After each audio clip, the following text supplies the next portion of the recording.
अच्छा, पहले वाले में हमने नर्व कंडक्शन स्पीड की बेसिस पे नर्व फाइबर्स पढ़े थे। अब हम पढ़ने जा रहे हैं न्यूरोट्रांसमीटर की बेसिस पे नर्व फाइबर। अब न्यूरोट्रांसमीटर की बेसिस पे नर्व फाइबर्स जो होते हैं वो दो तरह के होते हैं। एक आपके होता है सिंपैथेटिक नर्वस सिस्टम के फाइबर, जिनको हम सिंपैथेटिक फाइबर्स कहते हैं, और दूसरा हमारे पास होता है पैरासिम्पैथेटिक नर्व फाइबर्स, जो कि आपके पैरासिम्पैथेटिक नर्वस सिस्टम को कंट्रोल करते हैं। अब सिंपैथेटिक नर्वस सिस्टम के लिए सबसे पहले यू नीड टू रिमेंबर कि sympathetic nervous system show sympathy to you.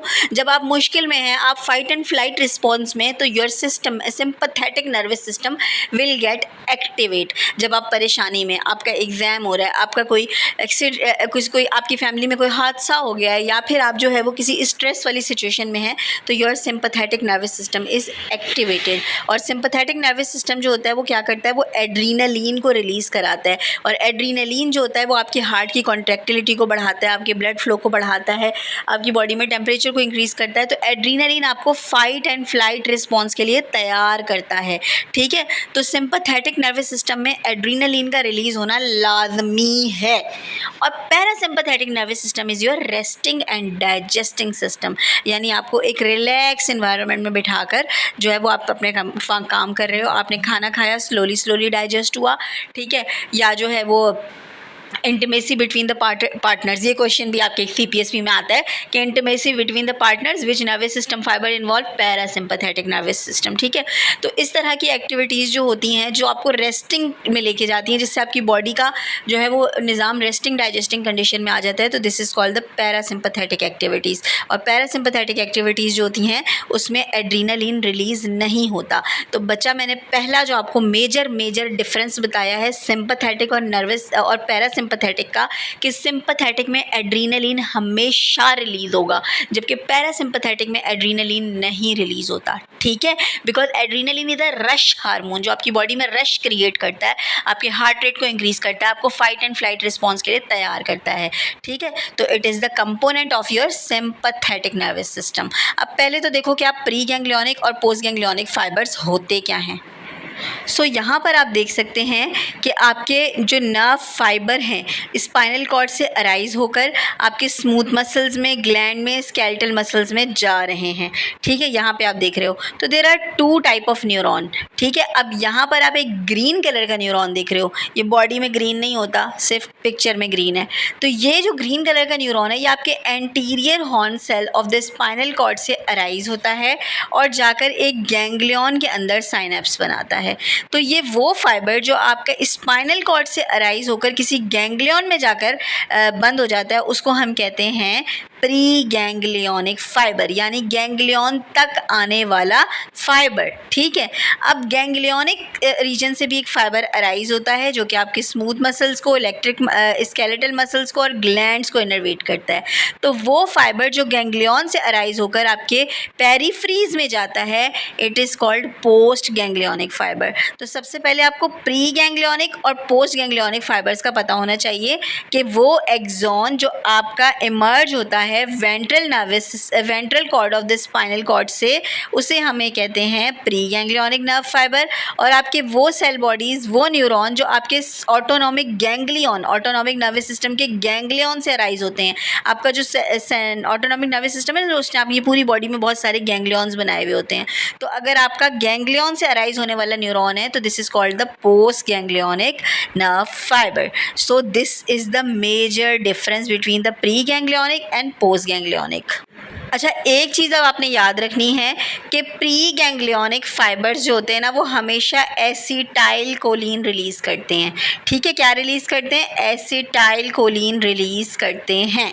ठीक, ये तो आपने याद रख लिया। क्यों? क्योंकि acetyl choline is a neurotransmitter जो कि नर्व इम्पल्सेस को प्रोपगेट करने में हेल्प करता है from one neuron to another neuron. आपका मेजर न्यूरोट्रांसमीटर, आपकी बॉडी के अंदर सारी एक्टिविटीज़ कराने वाला, न्यूरोमस्कुलर जंक्शन पर रिलीज होने वाला न्यूरोट्रांसमीटर इज़ एसिटाइल कोलिन।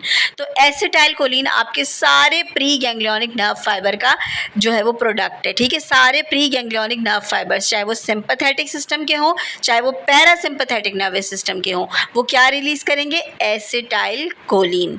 ठीक है। अच्छा, अब पोस्ट गैंग्लियोनिक फाइबर्स जो होते हैं ना, यहाँ पे थोड़ा सा पंगा होता है।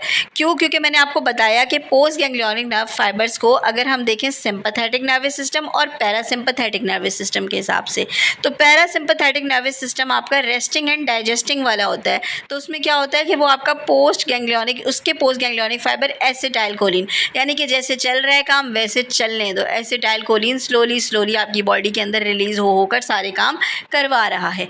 लेकिन in case of the sympathetic nervous system, क्योंकि सिंपैथेटिक नर्वस सिस्टम ने आपके साथ सिंपैथी भी तो करनी है, तो सिंपैथेटिक नर्वस सिस्टम को एड्रीनलिन और नॉर एड्रीनलिन रिलीज करने हैं। तो सिंपैथेटिक नर्वस सिस्टम के पोस्ट गैंग्लियोनिक फाइबर्स जो कि स्वेट ग्लैंड्स को जाते हैं वो एसिटाइलकोलिन रिलीज करते हैं, और जो बाकी मसल्स वगैरह को जाते हैं वो क्या रिलीज करते हैं, वो एड्रीनलिन और नॉर एड्रीनलिन रिलीज करते हैं। तो की कॉन्सेप्ट समझ लेने के बाद जो है अब हम डिस्कस करते हैं एमसीक्यूज़ को। तो sympathetic fibres among the following, तो सिंपैथेटिक फाइबर्स वो होते हैं जो एड्रीनलिन रिलीज़ करते हैं, क्योंकि एसिटाइलकोलिन तो दोनों रिलीज़ करते हैं। पोस्ट गैंग्लियोनिक सिंपैथेटिक, सो अब यहाँ पे आपने याद रखना है कि पोस्ट गैंग्लियोनिक सिंपैथेटिक फाइबर्स जो होते हैं एसिटाइलकोलिन रिलीज़ करते हैं muscarinic receptor of the sweat gland पर।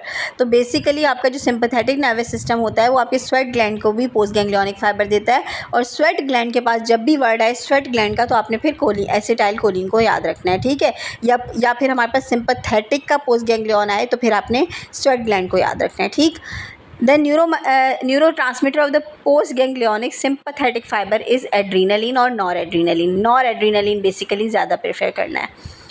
ओके, देन हमारे पास है pre ganglionic sympathetic nerve fibre are cholinergic. अब दोनों के जो प्री गैंग्लियोनिक होते हैं ना, प्री गैंग्लियोनिक में आपने सिर्फ कोलिनर्जिक याद रखना है, post ganglionic are different. Post ganglionic अगर स्वेट ग्लैंड्स के होंगे तो एसिटाइलकोलिन का होगा, और अदर फाइबर ऑफ सिंपैथेटिक होंगे तो फिर आपका नॉरएड्रेनालिन होगा। Then again, muscarinic cholinergic postganglionic sympathetic nerve fiber to sweat gland. Regarding the adrenergic receptor, अब एड्रीनर्जिक रिसेप्टर आपके सिंपैथेटिक पोस्ट गैंग्लियोनिक फाइबर होते हैं।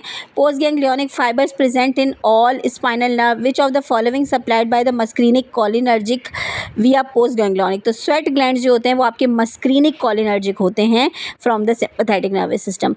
Then post ganglionic sympathetic fibre release acetylcholine on neuromuscarinic receptors of the sweat gland.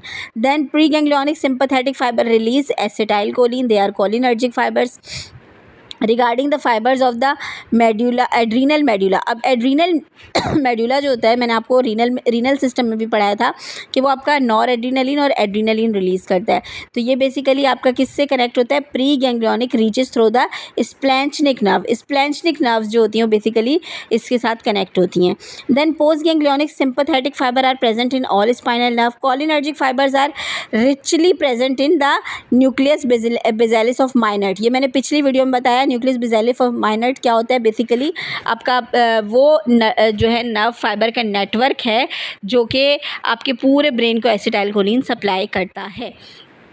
Then है autonomic nervous system. अब autonomic nervous system के pre ganglionic autonomic nervous system जो होता है, pre ganglionic fibre दोनों system के, चाहे वो सिंपैथेटिक हो चाहे वो पैरासिम्पैथेटिक हो, क्या रिलीज़ करता है, एसिटाइलकोलिन।